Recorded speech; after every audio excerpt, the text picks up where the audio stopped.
Let's go out and get our guy, Brian Baldinger, on the show. Baldy, we are so close to the draft. How are you doing, my friend? I'm good. I'm good, Zach. I'm at NFL Network here. Got a bunch of draft shows to do today. Gonna be talking draft basically 24/7 all the way through the week. So I'm in a good place right now, man. I'm ready to stand and deliver and kind of I don't know, expand upon what I've learned over the last 2.5 months I studying love this. it. I love it. And we look to get that information from you. Looking forward to it. And Baldy, one of the things that has been really circulating over the past 24 hours in Broncos country is some national people saying that the Broncos are inquiring about moving up in the draft. Knowing Sean Payton the way you do, is this something that you would expect the Broncos to actually do in this draft? Well, you're only moving up for a particular player or players. And so, if they see a player, like let's just say Omerian Hampton, let's just say Aston Genti goes in the top 10. It's possible, it's predicted. Omerian Hampton is the second best back in this draft. I mean, he is a workhorse back. I mean, if he would drop, into the teens, I could see the Broncos trading up to get him. They need a running back. He's exactly what they need. He's a great pass catcher. Like he's a good fit, and he's talented. So, like I could see them trading up if he starts to not drop, but if he starts to climb, into the middle teens. I could see Denver trading up. They don't have a lot of assets to trade with, but I could see them going to secure maybe the second best running back in this draft. That would be a lot of fun. I think there are a bunch of guys who could, I think, potentially be worth trading up for. And I look at some of those guys who maybe could slip, like a Tedero McMillan. Great player. I think there's a real chance that he goes in the top 6 or 7 picks. But if for some reason he's still there at 11 or 12, maybe you trade up. I wonder if you think there's any chance that Tyler Warren could slip. Like if Tyler Warren winds up sitting there at pick 12, maybe the Broncos could make a move. I don't see it happening, honestly. Okay. I in just talking to people I've talked to, like honestly, I can't see him getting past the Jets at 7. Like they're in love with him. Yes, if he got to 12 or 13, I could see them making a move. I just can't see any scenario where this guy that's just going to add toughness. He's going to help in your passing game. He's going to help your quarterback. He's going to help in your run game. I just can't. He's going to help in your short yards or goal line situations the way he did at Penn State. Like I just can't see him getting there. But if he did for whatever reason, I don't know how, but if he did, yes, I could certainly see them making a move. The guy we just talked about here is Matthew Golden. I feel like Henry said he might be the hardest prospect to predict where they're going to go in the whole draft. What do you think of Matthew Golden as a wide receiver, and what would you think his fit would be like with the Broncos? Well, I mean, he's he's just a blazer. You run a 4.29 40, but he's more than just fast. Like he's in it as breaks fast. He does everything fast. He separates fast. He runs away from anybody trying to trail him or catch him. He runs away from those people fast. Like he's my number one wide receiver on the board. I've got him at McMillan. I've got him over Luther Burden. I got him over Agbuka. Like he's my number one wide receiver. I can't imagine, like Xavier Worthy was a great pick for Kansas City last year. I think his future is bright, but in some ways I know he's not quite as fast as Xavier Worthy, but he's fast enough. Like in some ways he's a more complete player than Xavier Worthy at this point. Baldy, I want to talk about a guy that I really like, Trevion Henderson, who people say he's a great runner. People say he's explosive, a playmaker. He can catch the ball out of the backfield and is also a good pass protector. Why? I guess he's now rising up boards, but what am I missing with him? Why isn't he viewed as potentially the second best back in this draft as well? Well, he's not 220 pounds like the way Hampton is. So he's not as big. He's not as powerful.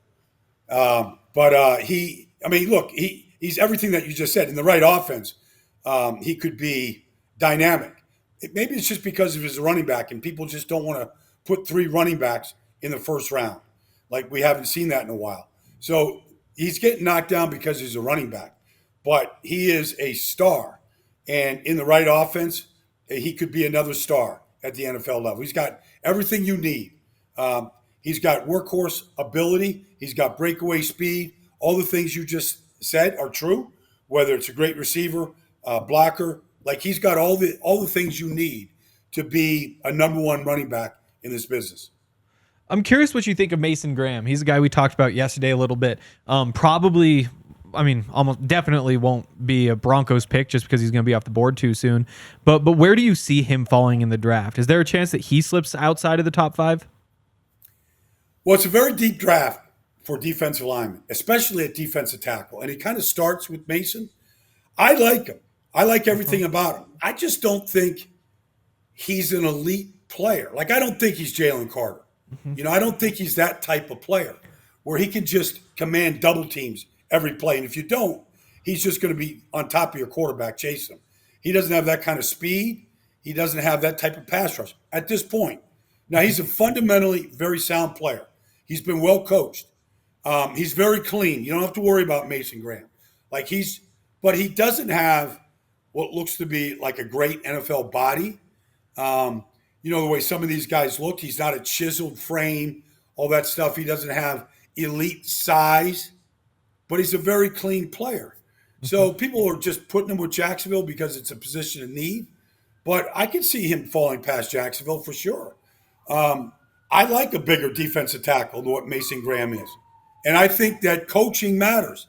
So some of these guys, even his teammate, Kenneth Grant, if he gets coached up well, he's just a much bigger frame. I think he's, you know, if he lowers his pad level and gets coached up a little bit, like he could become a better pro player than Mason Graham at this point. Baldy, last year we see 6 quarterbacks go in the top 12, and most of the teams there kind of just staying home, taking their quarterback and going on.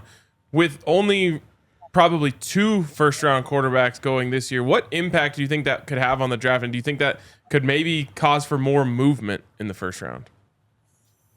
Well, I mean, last year with those 6 going in the top 12, I mean, the first defensive player was Laiatu Latu by Indianapolis with pick 16. I mean, we've never seen anything like that, where a defensive player isn't drafted to the 16th pick. So, I mean, that was a big part of it. There was a lot of good defensive players in that draft. I mean, obviously, Jared Verse came after that at 19 or something. He's the defensive, rookie of the year. So this year, we're not going to see anything like that. This is a defensive line heavy draft. We could see 8 to 10 go in the first round. So the fact that I don't know if teams are going to trade into the top 10 for a quarterback like they did last year, or you could get the surprise pick like Michael Penix Jr. going 8 to Atlanta. I don't think we're going to see anything like that this year. So we could see a run on defensive linemen that could start pretty fast and pretty early in this draft. So, Baldy, I need to ask this question for my friend RK. Where do you think Travis Hunter and Shedeur Sanders are going to go? I mean, Shedeur probably the most talked about and maybe the most researched person in this draft 2 days out. Where do you think he and Travis go? Well, I was at Shedeur's Pro Day on April 4th in Boulder. And I just felt like, everybody from Jimmy Haslam, the owner, to Andrew Berry, the GM, to Kevin Stefanski, I mean, they were all huddled up all day. I felt like they fell in love with Travis Hunter that day. And just watching him run, catch passes, being around him, talking to Dion. Like, I think they fell in love with Travis. I don't think he gets past Cleveland at 2. I know there's reports out there right now that Cleveland could be entertaining, phone calls. They're not going to find Travis Hunter in any draft. I think he's going to be an immediate star in his business. Every kid's going to want his jersey, not just in Cleveland, but around the league. I just think he's going to have that kind of impact. Now, the Giants at 3, I just can't imagine them passing an Abdul Carter. They passed a Micah Parsons 5 years ago for Kadarius Toney. It was disaster. They can't do this again. So then where does that put Shedeur? I don't know. I honestly don't. I think he's a first-round talent. I don't think he's as good as Bo Nix coming out. I don't think he has the athletic ability or arm strength or the amount of work in 2 big conferences against good teams that Shedeur has. But I don't know. Are the Raiders interested? Are the Rams interested? I think there's a team in the first round that's going to be interested. I really don't know where he's going to go, though. Baldy, to follow up and final one for you here. We were kind of living in dream world earlier today, talking about what if the Broncos just got crazy and traded 2 additional first-round picks or a first-round pick and 2 seconds to move up to go get Travis Hunter. Would he be worth a massive haul like that? Let's say 20 and 2 additional firsts, because you said it. I mean, he's a guy that not only is going to be loved by a fan base, but also you can play him on both sides of the field. And he's got to be in the right place, I think, with an experienced coach like Sean. Like Sean was there for the whole pro day. Now, I'm sure he came out, he's, 45-minute drive, whatever, to Boulder. Let's go see what's going on. I'm sure that was part of it, but I think part of it was, what would Sean Payton do with a guy like Travis Hunter? Like, how would he use him? Like, that would be a fun experiment, because I think he would maximize him without breaking him down. And so you put him with Patrick Surtain on defense. All right, that's entertaining by itself.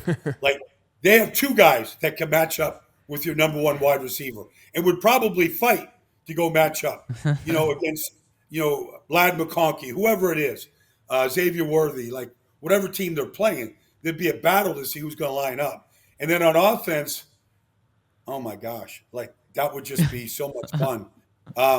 Would it be worth X amount of number 1s?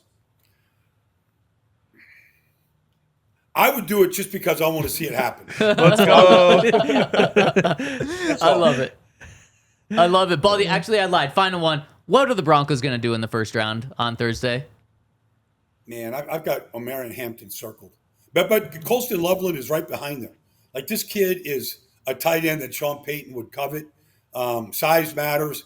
Like, his size, his route running and what he could do over the middle of the field in the red zone if Hampton isn't there. I just think it can be – I don't know if he could be Alvin Kamara, because he's not like Kamara, but the New Orleans Saints, their future changed the day they drafted Kamara, in that 2017 draft.